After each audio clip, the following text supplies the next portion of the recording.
Oui, en toi-même tu regardes ta situation, tu regardes la famille, tu regardes les parents, tu analyses et tu regardes autour de toi.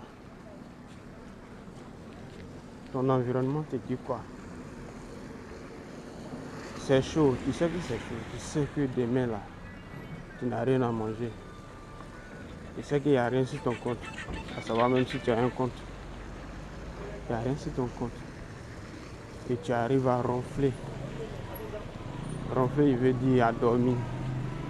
Et tu dors, parfois dans des conditions pénibles, hein, mais tu arrives à ronfler dans ces conditions-là. Tu arrives à dormir dans ces conditions.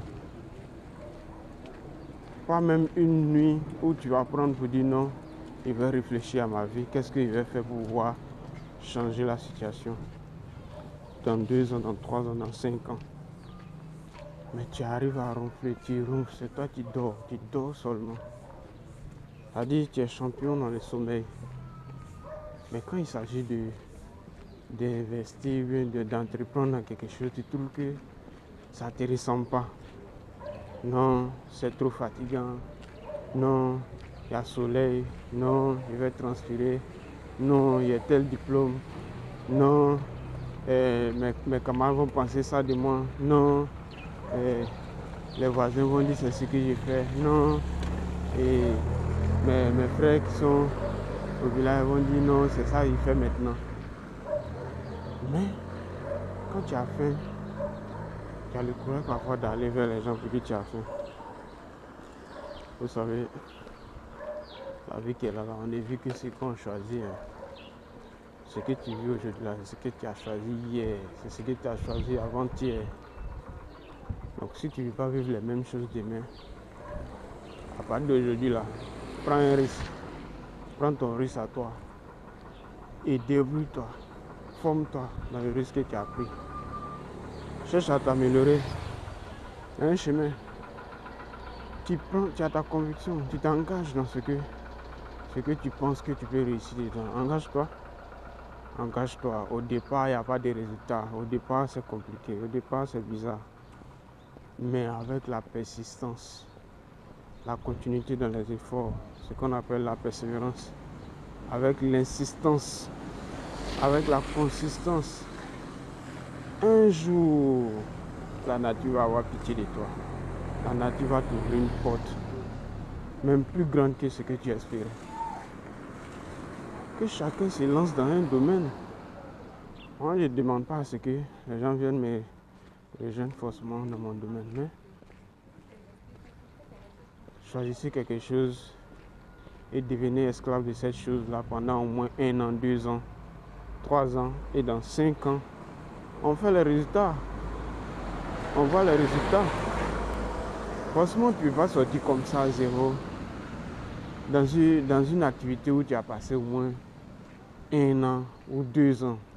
Tu vas sortir de là avec une grande expérience que beaucoup d'autres n'auront pas.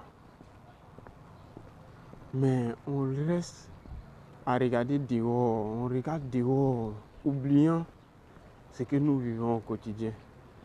Tu compares ta vie aux gens, tu compares ta vie à ton entourage. Pendant que toi, tu as ta réalité, tu as ton chemin à tracer. Quand tu regardes ta famille là, ta famille ressemble à quelle famille? Quand tu regardes ta famille ressemble à quelle autre famille? C'est ce que tu dois voir. C'est-à-dire chaque famille est spécifique. Chaque famille est unique en son genre. Chaque famille a ses réalités. Chaque famille a ses blocages. Chaque famille a ses avantages.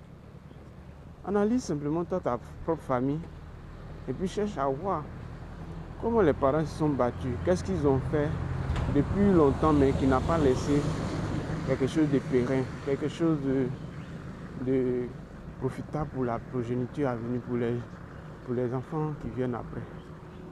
Et cherche à voir comment toi tu dois faire pour entreprendre dans quelque chose qui est différent. Ou même si ça doit être le même domaine qu'ils ont entrepris. Mais comment faire différemment les choses pour que tu puisses optimiser les résultats et puis pérenniser quelque chose. C'est ce que chacun doit faire. En tout cas, tu n'es pas obligé de faire comme tes parents. Tu n'es pas obligé de faire comme ton voisin. Tu n'es pas obligé de faire comme moi. Tu n'es pas obligé de faire comme l'autre. Fais comme toi-même. Mais ne te décourage jamais, n'abandonne jamais. Fais comme toi-même, mais n'abandonne jamais. Écoute ton intuition. Il y a quelque chose qu'on appelle l'intuition qui est très très puissant, que certains appellent Dieu, certains appellent je ne sais quoi. Cette chose-là, quand ça te parle, il faut l'écouter. Il faut l'écouter. En fait, tu as envie de faire quelque chose. Voici sa voix est très petite.